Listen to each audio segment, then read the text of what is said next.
প্রথম প্রতিযোগী হিসেবে মঞ্চে ডেকে নিচ্ছি কক্সবাজারের সন্তান হাফেজ রবিউল হাসান। মঞ্চে আসছে হাফেজ রবিউল হাসান।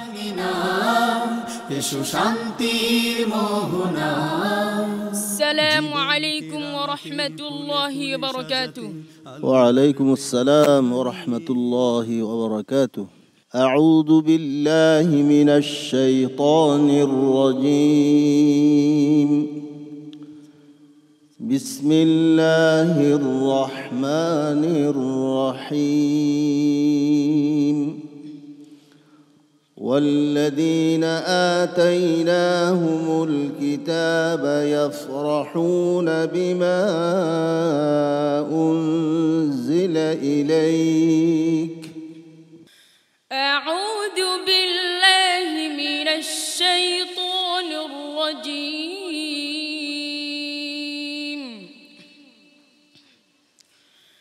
بسم الله الرحمن الرحيم.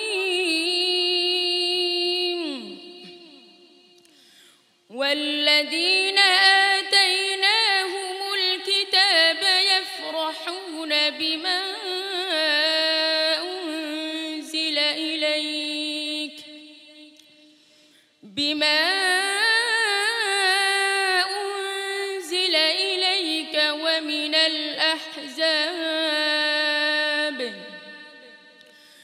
ومن الأحزاب من ينكر بعضه.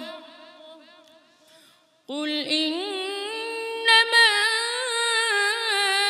أمرت أن أعبد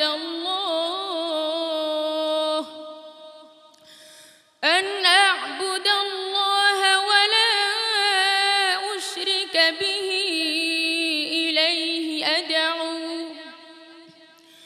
إليه أدعو وإليه مآب. وكذلك أنزلناه حكما عربيا. ولئن اتبعت أهواءهم بعدما جاءك من العلم ما لك من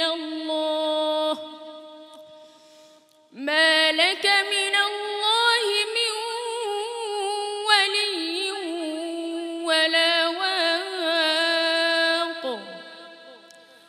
ولقد أرسلنا رسلا من قبلك وجعلنا لهم أزواجا وذرية.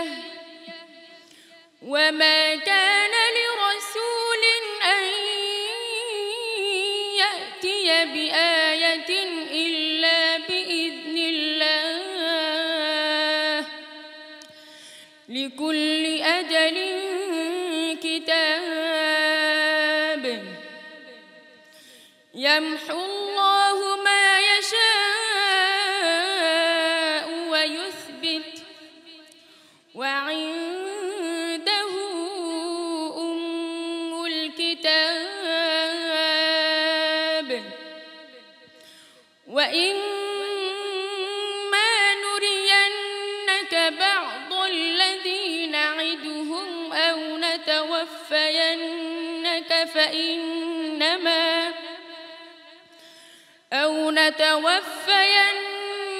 فإنما عليك البلاغ وعلينا الحساب.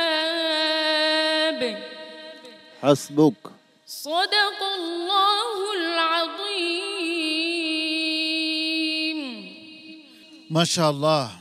রবিউল হাসান, তুমি দরিয়াপাড়ের সন্তান।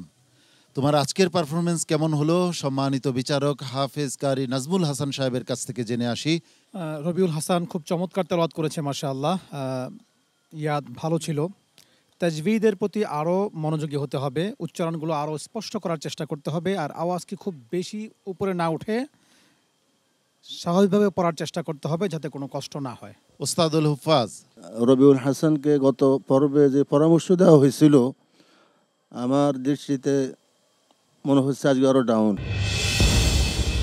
এবং কিছু অক্ষর ক্ষেত্রে অনেক সমস্যা হয়েছে, মাখরাজ সিফাতে অনেক সমস্যা। কেমন জানি ভয় ভীতি অন্তরে নিয়ে এসে মনে হয় তেলাওয়াত করতেছিল। তা ভীতি কাজ করছে তার ভিতরে, কেন জানি না। সম্মানিত অতিথি বাইজিদ গ্রুপের জিএম মহোদয়, আপনার কাছে জানতে চাচ্ছি এই চমৎকার পরিবেশে পবিত্র কোরআনুল কারীমের তেলাওয়াত আপনার কাছে কেমন লেগেছে? বুকে সাহস নিয়ে সামনের দিকে এগিয়ে যাও, তোমার ভবিষ্যৎ সুন্দর হবে, আরও ভালো হবে। আশা করতেছি তুমি আরও ভবিষ্যৎ ভালো করবে।